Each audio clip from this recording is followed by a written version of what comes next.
Hello everyone, Kier here, and welcome to the InfiNOT podcast. I'm focused on the casual nature of the game, and each week I discuss the new patch, the new card, and my feelings on the game. I'm also a part of the Snap Judgments podcast network, and I'm going to talk about Snap on This with 2 exclamation points. It's hosted by Lauren Whatevs, Ben Roller, and Ree, and it is a delightful podcast to listen to. They obviously go over the new stuff in the game, but they also talk about their favorite movies and TV shows and what's going on in their life. It's a very, very fun podcast. They do a lot of interesting things with that show, so if you have not checked it out, you definitely should. Now, let's hop into it. This week is going to be pretty action-packed. It's been a very long week for me, so I have not been able to catch up with everything in the Snap universe, but I do have a bunch of new cards to talk about. We'll obviously talk about the Series 5 card that released this week, the Ancient one, but we'll also be talking about the 4 Series 4 cards. I think that's the correct number. And from my understanding, 2 of these cards were not supposed to release when they did, but they kind of did, and they weren't able to roll it back, so yeah. We have a lot of those to talk about, and after we'll talk about the Golden Gauntlet 2, a little bit of my experience playing in it, and then what ultimately the results were. Very, very good stuff. Okay, let's do it. Starting off, we have the Ancient One. She is a 3/5 that says, on reveal, add Tau Mandala to your hand. And of course, Tau Mandala is a 3-cost skill that says, on reveal, copy the text of one of your ongoing cards here onto your other characters here. So, in a weird way, you can sort of think of this like an alternative Moonstone. I think that the Ancient One fills a very similar role where it's like, instead of having Mystique, where you just copy the last ongoing that you played, or you have Moonstone that's copying all of the low-cost ongoing cards there, this one has the potential to be insane, which is why it's so clunky to play.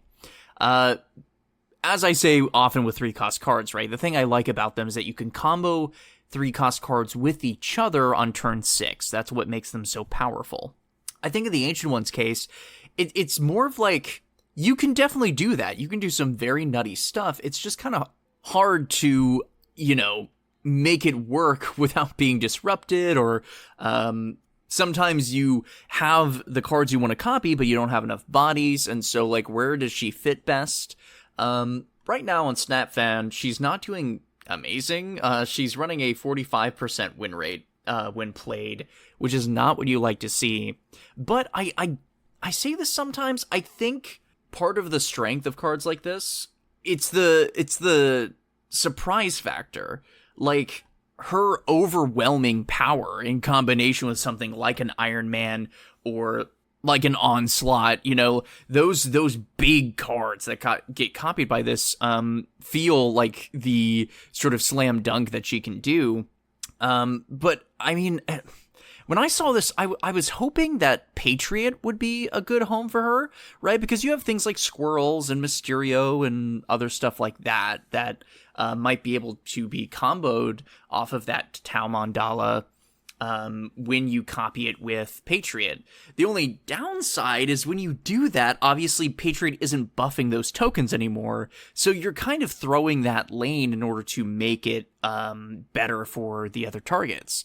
And so it's a little tricky sometimes. It's like, where's the balance in how combo heavy you want to be in that deck? And again, when you have options like Moonstone, it's like, her thing is very complicated for an effect that is good, but it there's just a lot of setup. It's a lot of setup for something that I think can be replaced. So for me, right now, I'm giving the Ancient One a solid 2 out of 5, maybe 3 out of 5 if I'm feeling generous.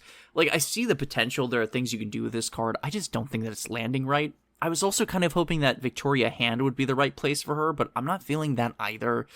I don't know. Not my favorite card to come out. I was kind of hoping for a little more, but who knows? Cards like this can always get better with new cards coming out.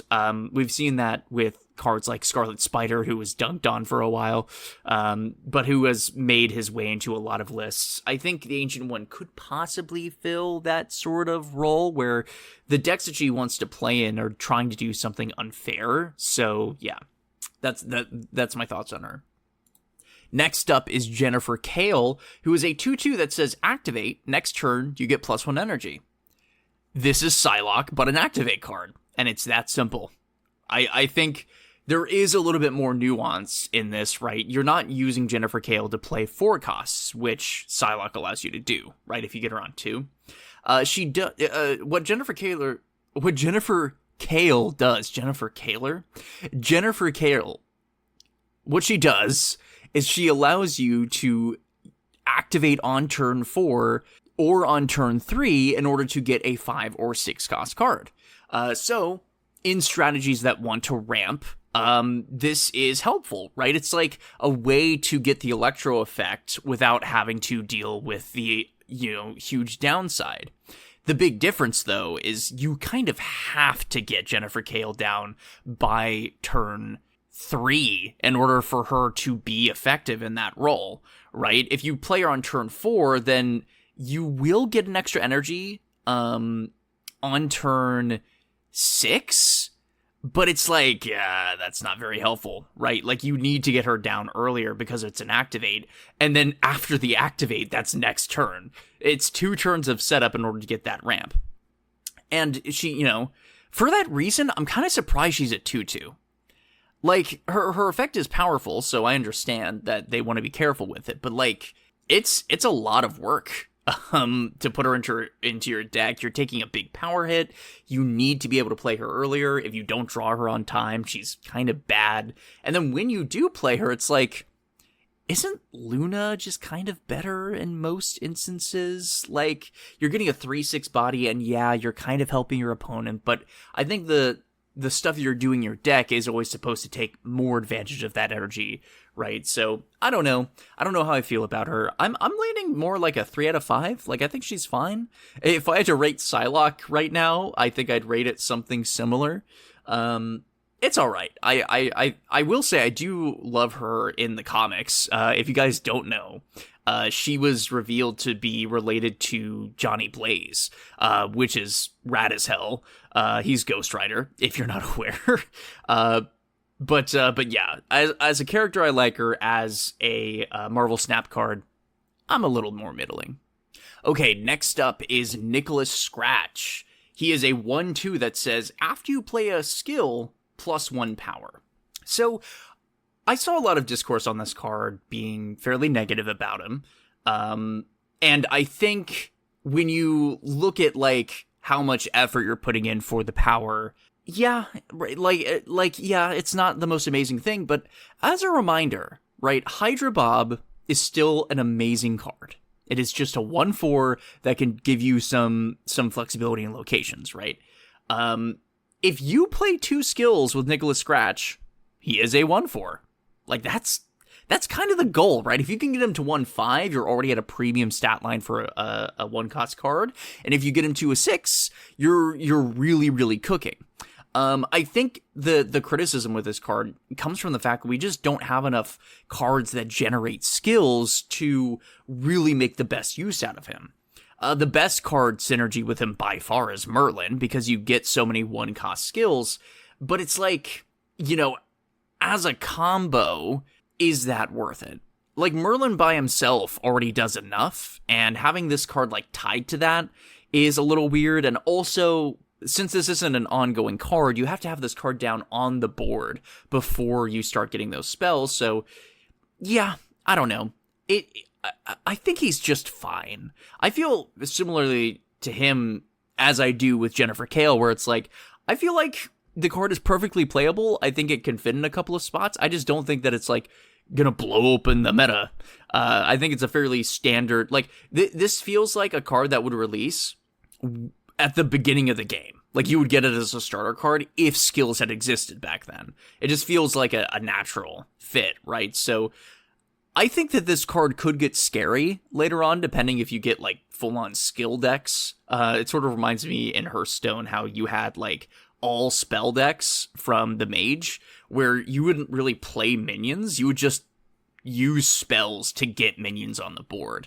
I can imagine maybe later on in Snap's history that becomes a thing, in which case this will be a staple 1-drop in that deck. But right now, it's just okay. Like, it's fine. it gets to a good number for a 1-drop. And I think that by itself is pretty valuable. So if you're running Merlin, you could probably run Nicholas Scratch. That's probably fine. I would argue if you want to get the most value out of him, you probably have to run Merlin and Agamotto in order to make like a number that is big.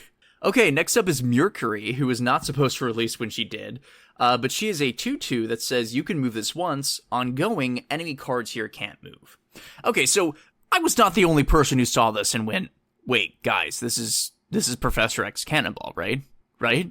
Developers, you know that that's a thing? They either knew it was a thing and didn't care, or maybe it was an oversight. I don't know. It's a very unfun combo, okay? This card is cool. I like that it's like an answer to move. Not that, that's been super, super needed. But it is an answer to move. And she is like a Jeff with her own conditions, and it's interesting. And I feel like it's one of those cards you could throw into your deck as a tech card and not be super mad about it. And those are the kind of tech cards that I like.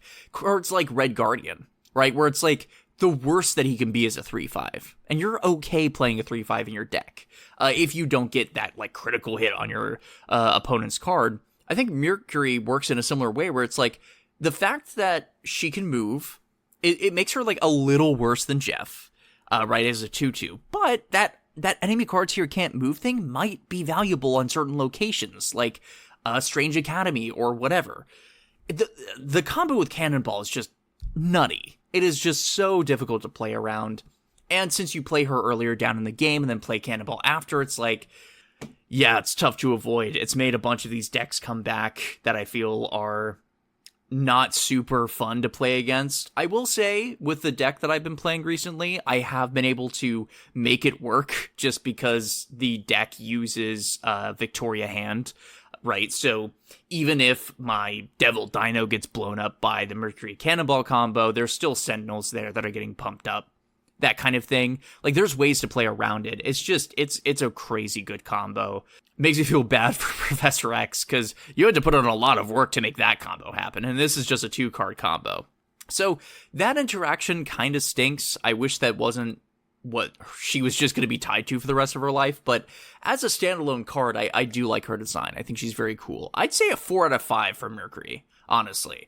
Like, she doesn't feel broken in what she does, but she just feels solid all around. I would highly recommend you get this card. I think that she's a really cool inclusion into the game. Okay, last of the cards to talk about is Hellion, who is a 5/8 that says, on reveal, next turn you can move cards to this location. So a lot of people read this and they're like, isn't it just Cloak? And the answer is no, it's not Cloak. The reason Cloak is not always included in decks is because it's symmetrical. You're getting a 2/4 body out of it, and the effect is very good, so they have to balance it, right? Hellion is a good body at a 5/8, and his effect is strong. I don't know, man. I'm looking at this, and I'm looking at Vision, and I'm like, they do different things, obviously, but they feel sort of the same in the way that they mind game your opponent.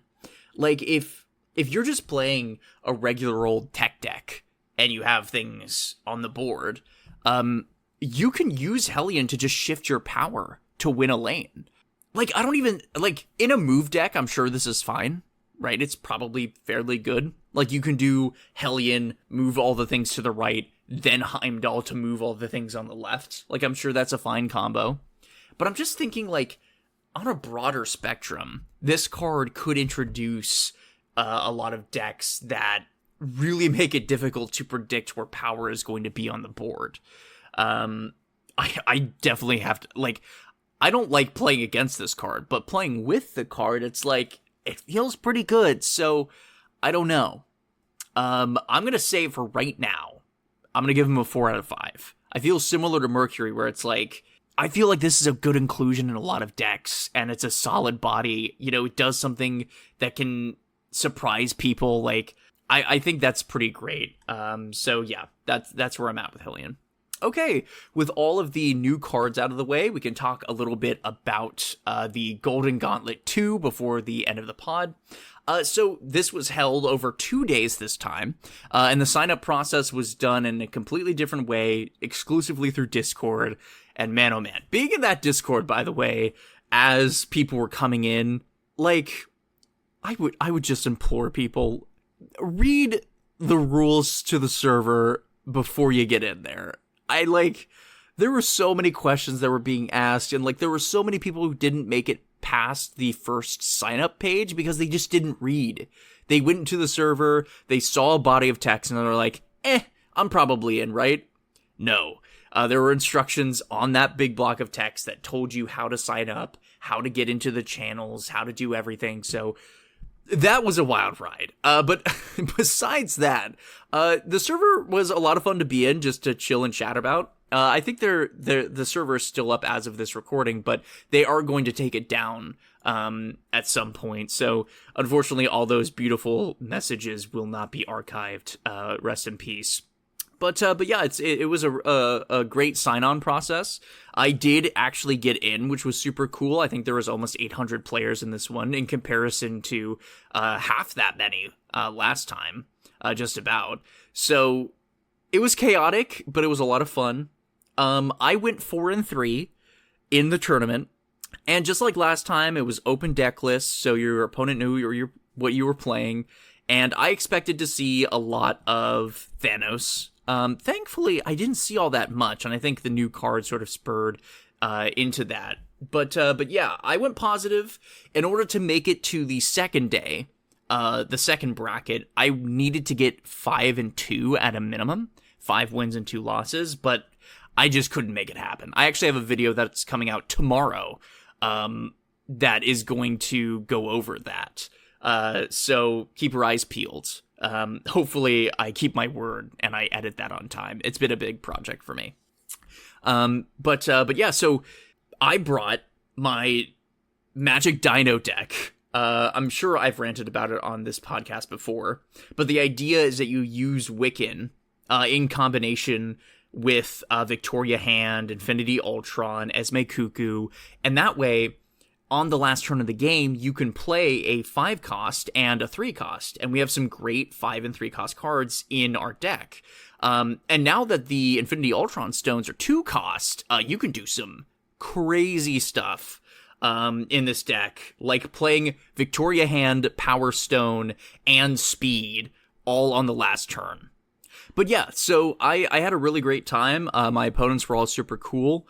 I wish I could have clutched it up, but I lost a lot to Enchantress and Shang-Chi, right? Like, Devil Dino is a fun card, but unfortunately there are just so many answers in the game for this card. It's like, it feels like a liability sometimes. A lot of games, I had to play around the fact that my opponent was hoping I'd play the Devil Dino, and then I just wouldn't, which actually worked out beautifully for me. But all that aside, let's talk about the actual people who won this thing. The event was streamed on the second day, and I caught about 4 hours this time, sort of similar to last time.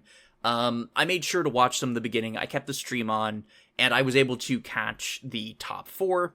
At the time, I was still working on personal stuff, so I did not participate in the chat all that much, but I did get to see some of the most insane variants I think I've ever seen with our winner, Roram.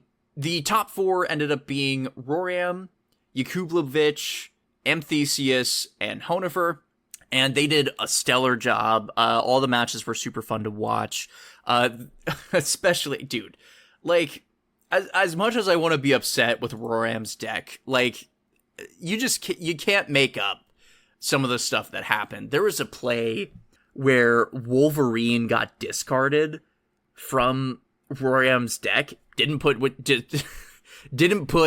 the Wolverine in their deck. It just spawned, and like, it got discarded and it went to the right location. Oh my god, what a crazy friggin' play. And like, there were a lot of other really good moments in this tournament, but by far, that one just, like, that had my jaw drop. I was like, I could not believe.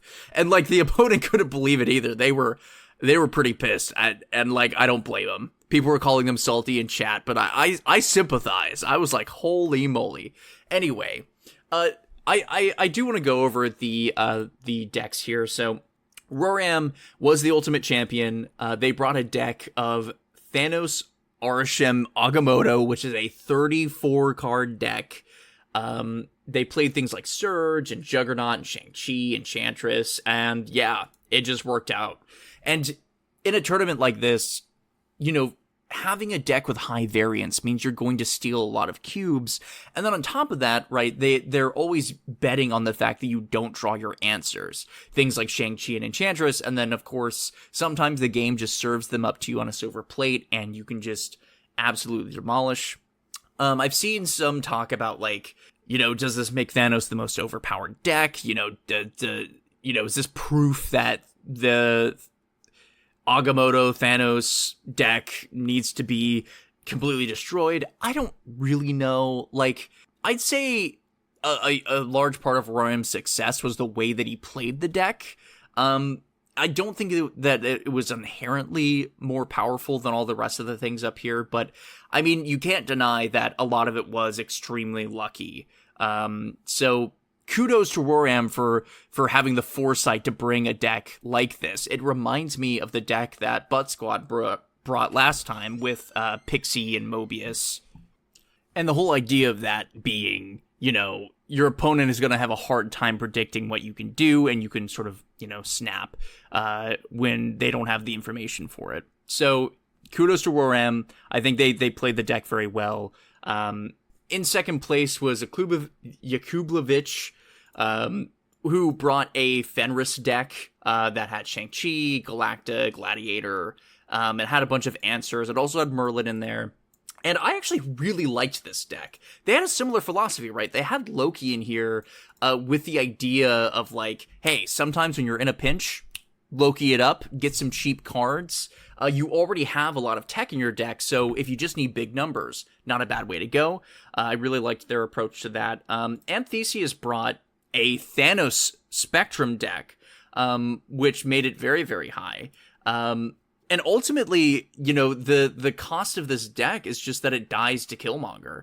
Like, so many matchups. I'm surprised that they made it this far without putting in Kyera.